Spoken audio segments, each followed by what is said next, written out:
Halo teman-teman, hari ini kita akan berbagi pengalaman ya terkait SIM. Kebetulan beberapa minggu kemarin SIM saya itu kadaluarsa ya. Untuk teman-teman yang bertanya kalau SIM kadaluarsa itu bisa diperpanjang atau tidak, ternyata nggak bisa ya, mesti meskipun kelewat 1 hari ya. Jadi sebenarnya saya sudah punya SIM 10 tahun yang lalu ya, diperpanjang itu per hari ulang tahun, tapi entah kenapa kemarin itu tanggalnya kelewatan ya, jadi tanggal 1, jadi saya kelewatan sekitar 6 hari. Untuk proses pembuatannya itu kira-kira habis berapa ya, kalau kita coba share informasinya ya dari awal sampai akhir. Yang pertama itu untuk buat SIM yang baru ya, kalau kita sudah punya tapi kadaluarsa harus tetap mengulang dari awal ya. Kita datang ke Satpas. Tahap pertama itu tes psikotes ya. Tes psikotes itu kita bayar 100.000.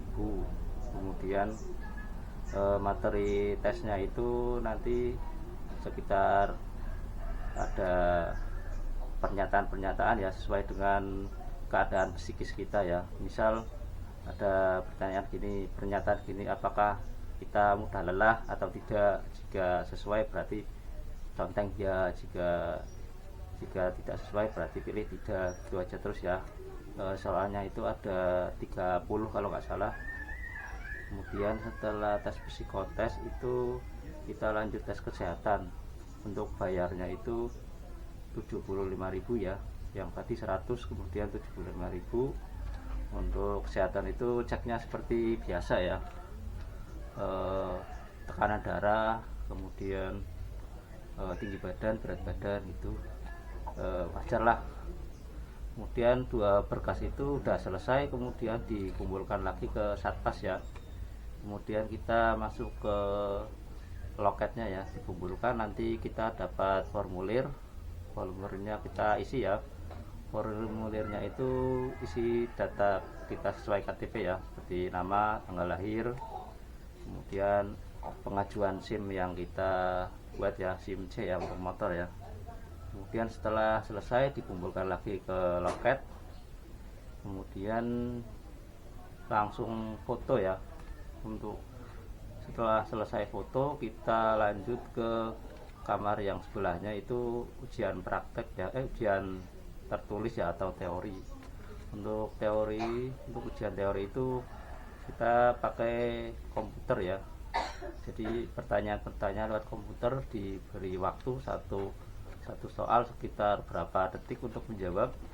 Kemudian skor akhirnya itu kalau nggak salah minimal 70 baru bisa lulus ya. Alhamdulillahnya saya nilainya pas 70, jadi lolos ke tes selanjutnya ya. Setelah tes tertulis tadi, lanjut ke tes praktek ya. Untuk praktek sendiri ini saya baru ya. Yang dulu kan membuat lingkaran angka 8 sebanyak 2 kali, itu dulu saya malah lulus gitu langsung, 1 kali percobaan langsung jadi ya. Tapi kalau yang ini modelnya baru ya, jadi kayak semacam sirkuit gitu. Udah trek lurus, nanti saya tampilkan gambarnya ya. Trek lurus, kemudian trek lurus pertama itu kecepatannya katanya harus minimal 30 km per jam. Kemudian direm ya, direm sampai berhenti. Kemudian lanjut lagi, ada belokan putar balik ya, U-turn, kemudian lurus. Kemudian tikungan selanjutnya itu yang susah ya, tikungan S ya. Kalau kita sebut itu mungkin kayak di sirkuit itu tikungan Cicane ya. Yang jadi masalah itu lebar jalannya itu bukan, malah makin sempit ya, masuk ke tikungan S, tikungan ke kiri, kemudian langsung ke kanan, kemudian lurus, kemudian belok lagi ke kiri, milih 2 jalan ya, kanan atau kiri, kemudian berhenti sebentar, kemudian jalan, kemudian selesai ya. Untuk tes pertama saya gagal ya. Gagalnya itu pertama karena pakai motor dari motor dari yang disediakan ya satpasnya ya.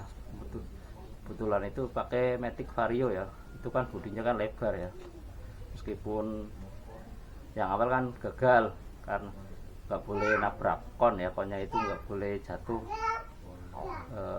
koplingnya itu nggak enak, tapi diizinkan pakai motor sendiri ya.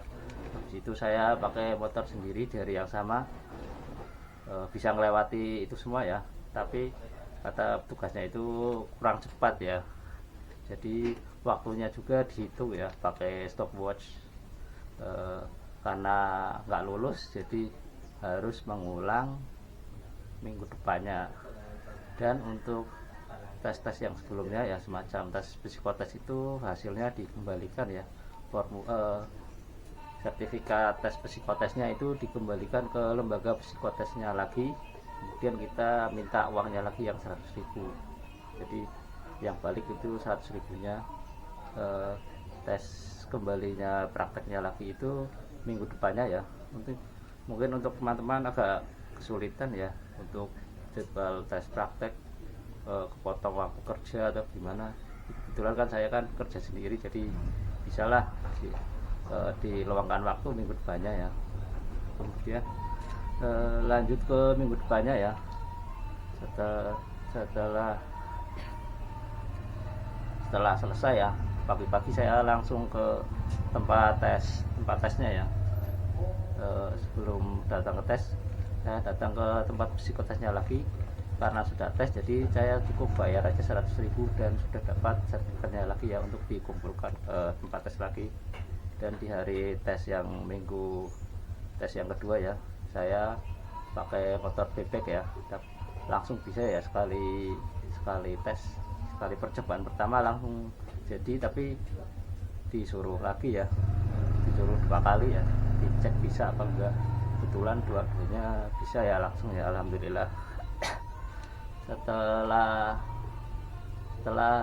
tesnya lulus, kemudian kita disuruh ke loket BRI ya untuk pembayaran. Untuk pembayaran sendiri ternyata kita kumpulkan, terus kita dapat semacam nomor virtual akun ya. Virtual akun ini dipakai buat pembayaran, dan pembayaran itu di luar ya, disuruh pakai briling ya. Brilingnya juga disediakan di luar satpasnya ya, kita tinggal bayarnya 105.000. Jadi